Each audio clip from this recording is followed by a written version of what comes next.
SBI చిలుకూరులో పనిచేస్తున్నాండి. మేము ఈరోజు చేసినటువంటి ఈ కార్యక్రమంలో కేవలము ప్రభుత్వ పాఠశాలను రక్షించడానికి గాను చేసినటువంటి ఒక పని చేశాం మేము.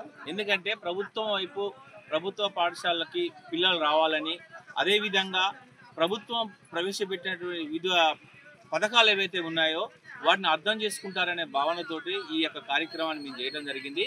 ప్రైవేట్ స్కూల్ బస్సులు ఆపామంటే కేవలము 3 సంవత్సరాల పిల్లల్ని పాఠశాలకు పంపిస్తున్నారు కాబట్టి వాళ్ళు అంగన్వాడీ సెంటర్లో ఉండాల్సినటువంటి పిల్లలు 3 సంవత్సరాల పిల్లలు వాళ్ళు తీసుకుపోయి పాఠశాల వేయడం వల్ల వాళ్ళ యొక్క ఆటలు లేక వాళ్ళ యొక్క స్వేచ్ఛను కోల్పోతున్నారని మేము రిక్వెస్ట్ చేయడం జరిగింది.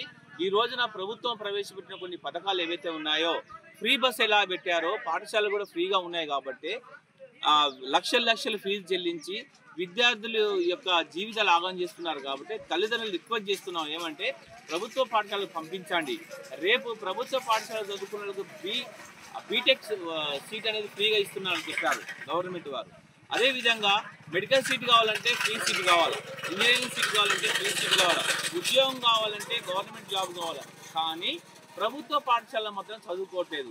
ఆ విషయాన్ని బట్టి ప్రజలందరికీ రిక్వెస్ట్ చేసేది అంటే తల్లిదండ్రులకు ముఖ్యంగా ప్రభుత్వ పాఠశాలకు మీరు పంపండి, మేము తగిన విధంగా వాళ్ళకి విద్యాబోధన చేస్తాము, మేము వేలకు పాఠశాలకు వస్తాము, రాని ఏడల మీకు చట్టపరమైనటువంటి చర్యలు తీసుకునేటువంటి హక్కు మీకుంది. కాబట్టి పేరెంట్స్కి మా స్పెషల్ రిక్వెస్ట్ ఏంటంటే ప్రభుత్వ పాఠశాలను రక్షించండి, అదేవిధంగా ఉపాధ్యాయులు సహకరించండి. ప్రైవేటు స్కూళ్ళల్లో లక్షలు వెచ్చించే బదులు మా ప్రభుత్వ పాఠశాలకు వచ్చి అన్ని స్కూల్ ఫీజు లేదు, అదేవిధంగా యూనిఫామ్స్ ఫ్రీ, అదేవిధంగా books free, work books free, అదేవిధంగా వారానికి 3 సార్లు ఎగ్గుతోటి మంచి భోజనం పెడుతున్నారు కాబట్టి సన్న బియ్యంతో భోజనం పెడుతున్నారు.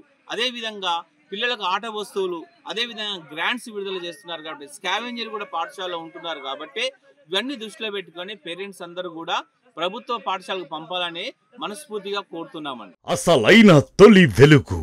ఫాలో వాట్సాప్ @తొలి వెలుగు official.